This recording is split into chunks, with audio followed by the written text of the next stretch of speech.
10:12, no se los voy a negar. Llega uno de los momentos favoritos de la semana. Llega esta sección de misterio, de lo oculto, de lo que no vemos y a veces también vemos incluso, ¿no?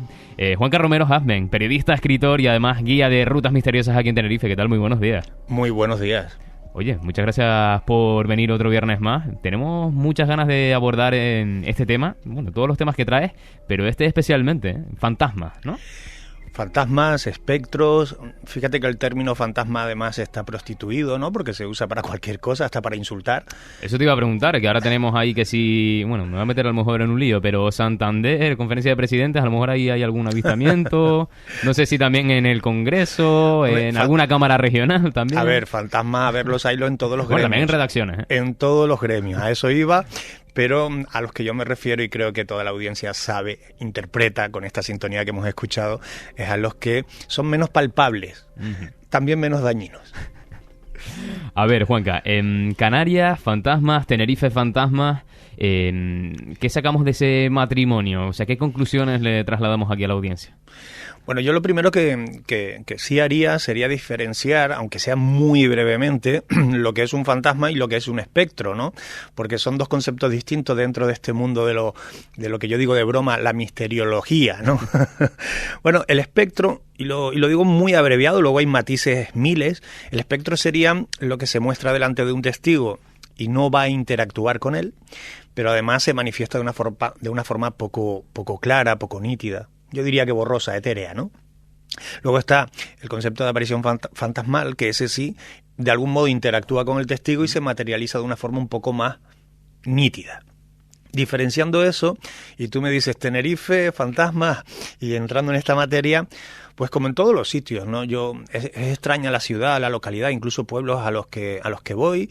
Siempre empiezo yendo de vacaciones y acabo investigando donde no haya un relato mínimo sobre este tipo de fenómenos. Y aquí en Tenerife, en Canarias en general, tenemos un montón de sitios donde no solo se dice que ocurre, sino que hay testimonios, muchos de ellos solventes, que llegan a todo lujo de detalles, ¿no? Esos acontecimientos que se desarrollan no solo en una jornada, Pablo, sino a lo largo de los años incluso. Claro, cuando hablas con la gente, ¿no? A lo mejor la explicación, el argumento que le pueden dar a algo que no entienden es eso, precisamente, de fantasma. Mira, te voy a contar además un caso cercano, ¿no? Que ocurría a una persona conocida, prácticamente ya estaba en su lecho de muerte, había pasado por algunas operaciones, ¿no? También era una cuestión, una enfermedad terminal ya de la cabeza. Y hablaban con él por las mañanas para ver cómo había pasado la noche y demás. Y ya prácticamente cuando le quedaban unos últimos días le preguntaron, oye, ¿qué tal esta noche? Y dice, no, muy bien, me vino a visitar mi amigo Pepe. Ah, ¿tu amigo Pepe? Le habían ocultado que su amigo Pepe había muerto semanas antes, ¿no?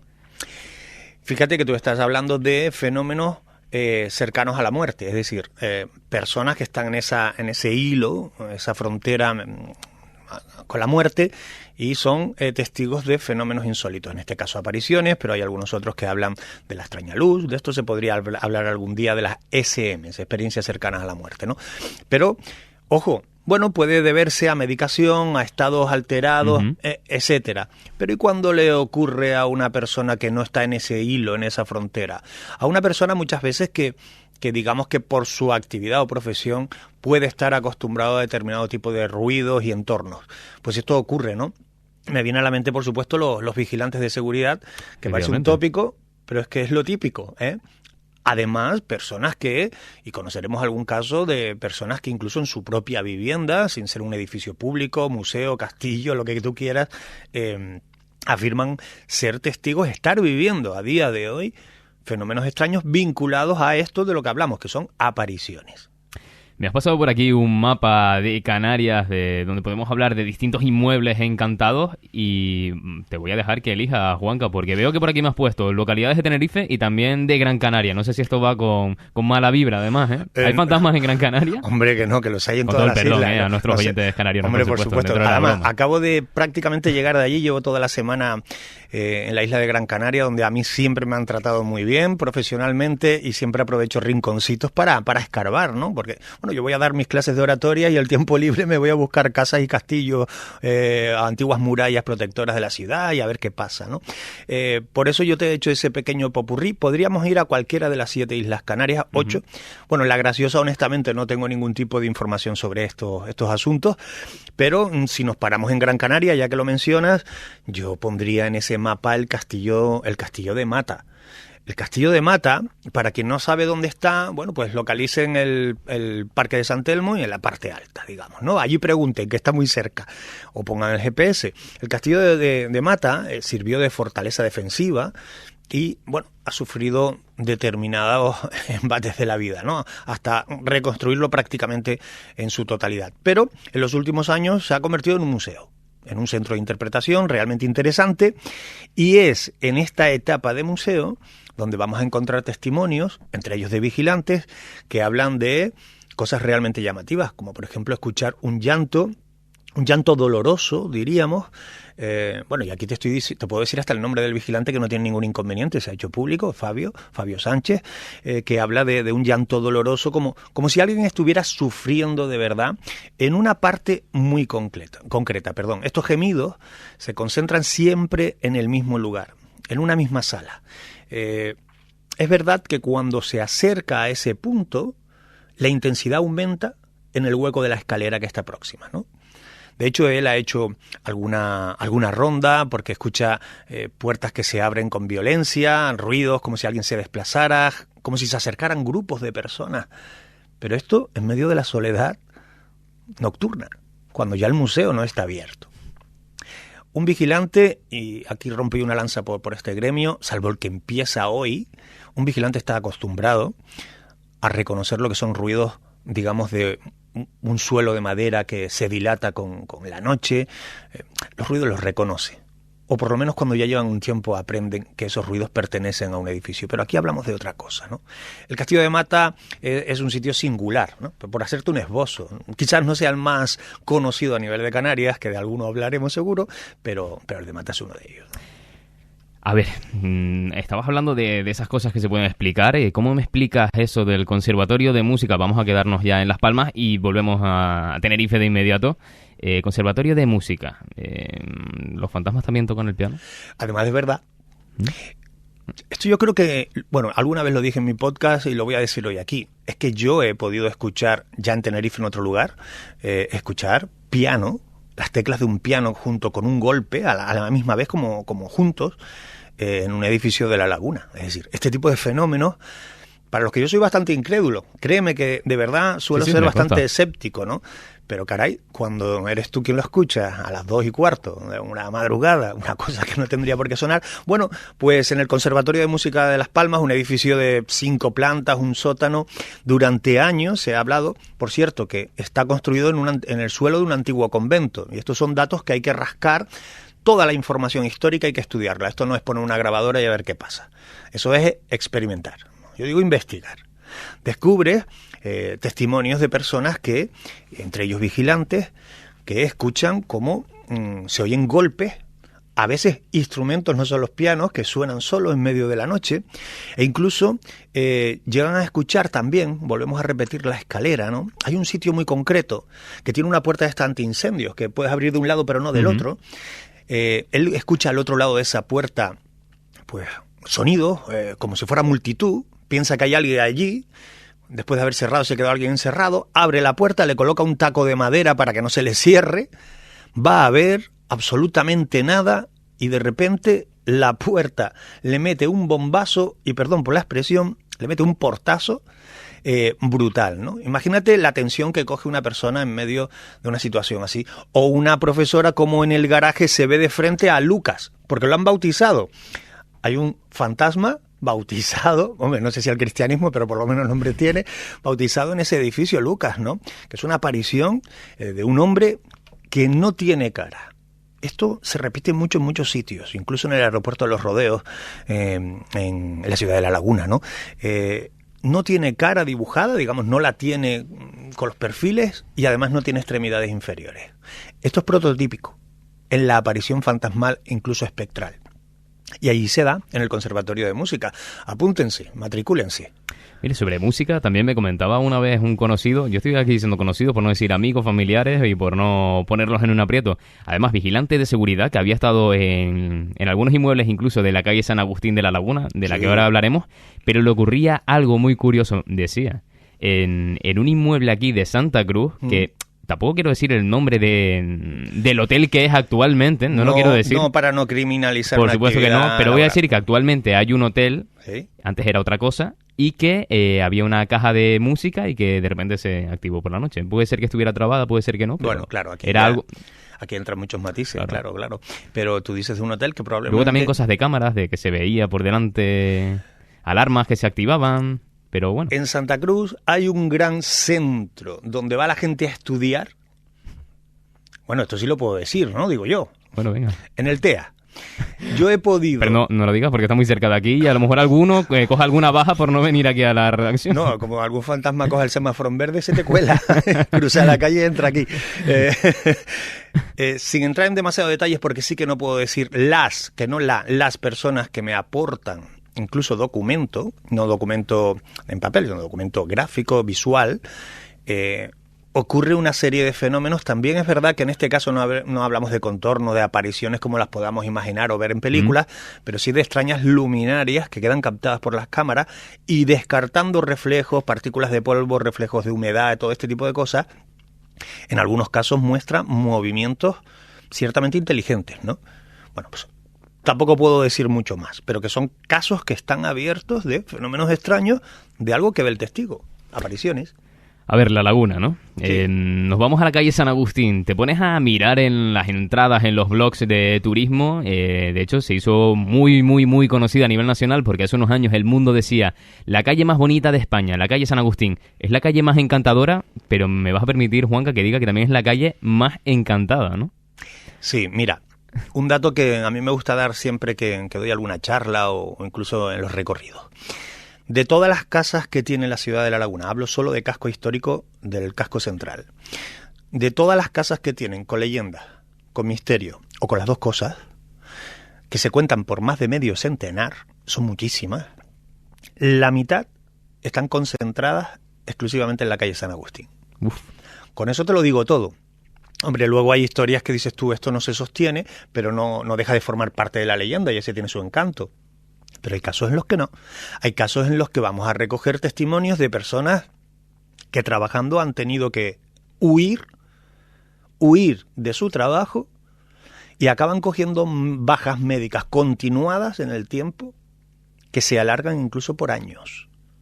Esto ocurre en algún inmueble de la calle San Agustín. Cito un esbozo rápido, y solo de los públicos, no de los privados, porque hay casas privadas donde ocurre, claro. Casa Montañés, Consejo Consultivo de Canarias, hasta finales de los años 90, para mí la más conocida con este tipo de fenómenos extraños, incluso de tipo brusco, de objetos que se mueven, piano que suena también en este edificio.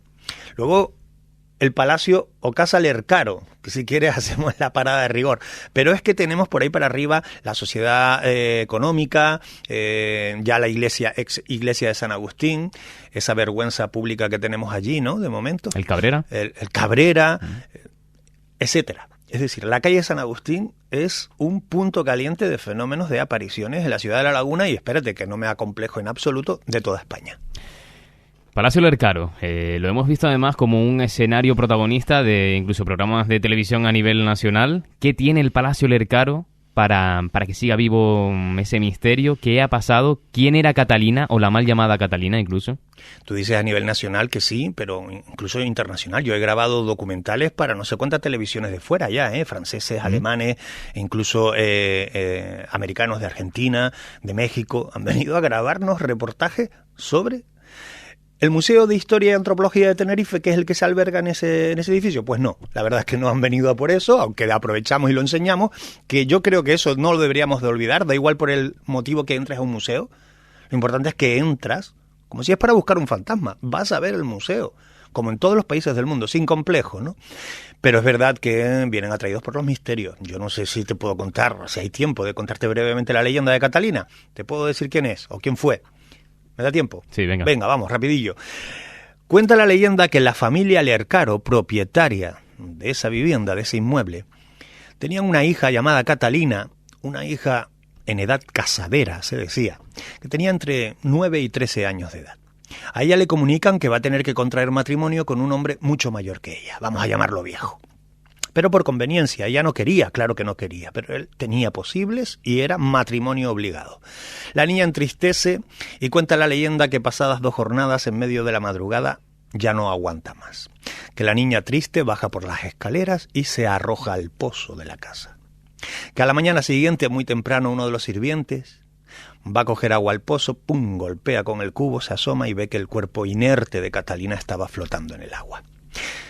El padre de la niña fue inmediatamente después a hablar con el obispo y el párroco principal de la ciudad para que su hija fuera enterrada en Campo Santo dentro de la ciudad de La Laguna, y le dijeron que no, porque las víctimas de suicidio no pueden ser enterradas en Campo Santo dentro de ciudad. Y ahí comienza a gestarse una historia que perdura hasta nuestros días. Si no fue enterrada en el cementerio, ¿dónde fue enterrada Catalina? Bueno, pues entre ellos yo durante años y años especulábamos con que Catalina esté enterrada en la casa. Como en otras casas hay enterramientos igual. Deja de decirte que la casa no está. Que creemos saber dónde está. Lo voy a dejar en el aire. Pero en la casa no está. De hecho, dudamos de que se llamase Catalina. Vamos a barajar otro nombre. Úrsula. Te lo dejo en alto. ¿Por dónde podría estar, más o menos? Más o menos. Hombre, más o menos. Vamos a ver. Dice que se aparece por los pasillos de la casa, con lo cual por ahí ronda una parte de ella, por lo menos, ¿no? Además, siempre se detiene esa nebulosa blanca de torno a 1,5 metros de altura delante de la misma vitrina del museo. En una vitrina donde está un pequeño Cristo del artista gran canario Luján Pérez, ¿no? Pero ¿dónde está o dónde posiblemente pueda estar el cuerpo de Catalina? En la plaza actual, Plaza del Cristo, Plaza de San Francisco, había un antiguo convento.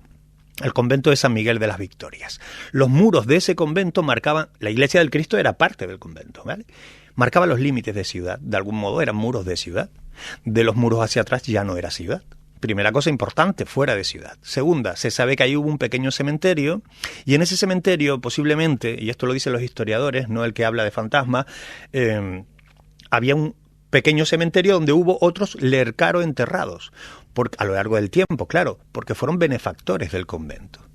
Si está fuera de la ciudad y hay otros familiares, es muy posible que Catalina, o como se llamara, esté enterrada allí. Hay que exhumar. Te voy a leer un mensaje, además de esa calle San Agustín también. Nos dice un oyente: en una ocasión estuve en la casa de los hermanos belenitas en la calle San Agustín, acompañado de un joven fraile y queriéndome asomar para ver las ruinas de la iglesia quemada. Me dijo que no estuviera mucho tiempo porque se aparecería el espanto. Yo durante muchísimo tiempo acudía yo a esas ruinas con la complicidad, lo puedo decir, del fraile Eduardo, un señor muy amable, que él sabía, yo le decía que estaba haciendo un estudio histórico de la ciudad y la historia es controvertida a veces, él me entendía, digamos, él sabía lo que yo iba, ¿no? Durante mucho tiempo, meses y años, íbamos algunos fines de semana. Y él, en una ocasión, un hombre de fe, admitió que no en las ruinas de la iglesia, él me decía en la azotea de la casa, se aparecía una mujer con tonalidades rojizas. A mí que un fraile me hable de una aparición me preocupa poco, pero sí me llama la atención que acepte que una aparición de tipo espectral o fantasmal, que no mariana, es posible. Un hombre de la iglesia. Me alegra mucho que hayan mencionado ese lugar porque es un lugar donde yo nunca obtuve un solo resultado. No quiero decir que no haya nada, digo que nunca obtuve un solo resultado psicofónico o en cámaras, pero que es un lugar curioso. Es una pena que está como esté, con más de 100 enterramientos que hay allí dentro. Pues bueno, algún día veremos algo hecho allí, una plaza. Nos quedamos sin tiempo, se nos quedan multitud de inmuebles, de ubicaciones. Tengo muchas ganas de preguntarte incluso por el Ateneo. Por el Ateneo, que además está de actualidad, que ya parece que por fin van a remodelar lo que ha sido un punto histórico de la cultura en La Laguna. Me encantan los hombres y las mujeres de fe. Yo la he ido perdiendo con el tiempo. Ojalá eso Ese es el edificio que yo más he investigado de toda España. He estado en muchos, pero en este es en el que más he estado y más he investigado, y en donde más resultados paranormales, permíteme el concepto porque es viernes, he obtenido en ese lugar, en un periodo de prácticamente 3 años, casi una veintena de grabaciones psicofónicas, además de haber acudido con personas que en momentos determinados lo han pasado mal en ese edificio. Te digo que el Ateneo es el edificio con más misterio de toda la ciudad de La Laguna, con diferencia. Y el que más se ha investigado. El Palacio del Ercaro no se ha investigado. Se han hecho circos para la tele, reportajes para alguna revista y poco más. Esa es la realidad. En el ámbito que yo me muevo, pero el Ateneo de La Laguna, eso es capítulo aparte. Menos mal que están las luces ahora en La Laguna y alguno puede caminar tranquilo. Juanca Romero Hasmen. Oye, por cierto, te pregunto, este fin de semana que... Estamos a full ya con ¿Sí? la ruta de Navidad, estamos a puntito ya de acabar el año y lo queremos acabar contando cosas bonitas de las Navidades del mundo. O sea que tienes esas rutas ahí por La Laguna, ¿no? Por La Laguna, sí. Ahí en Rutas Misteriosas estamos, en Sí. rutasmisteriosas.es. Y algún, no sé, vender un poquito. ¿Qué Bueno, va a descubrir ahí el oyente? Pues como hay países en Europa donde para celebrar la Navidad tiran una especie de pudding al techo y cuanto más quede pegado en el techo, mejores augurios para el año siguiente. Fíjate qué cosa más rara, ¿no? O donde te sale el Krampus, el anti-Santa Claus, a llevarse a los niños literalmente tirándole de los pelos que se portan mal. Y así hacemos un recorrido por medio mundo. Pues nada, yo no me lo perdería. Juanca Romero Hasmen, periodista, escritor y además guía de rutas misteriosas en Tenerife. Gracias por venir una vez más a esta casa, que no encantada, pero sí que nos encanta tenerte. Un fuerte abrazo.